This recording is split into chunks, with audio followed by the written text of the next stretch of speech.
Let's brew some V60. You will need your V60 set, coffee, and water.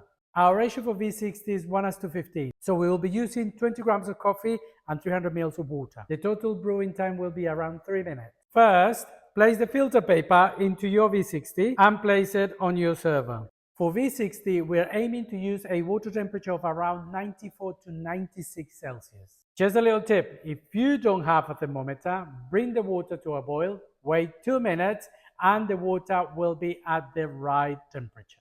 As a rule, the lighter the roast, the higher the water temperature. Now, soak your filter paper to get rid of any papery flavors. Don't forget to discard this water. Stir the scale and measure out 20 grams of coffee and put this into your filter. Okay, now gently tap the V60 to level out the coffee.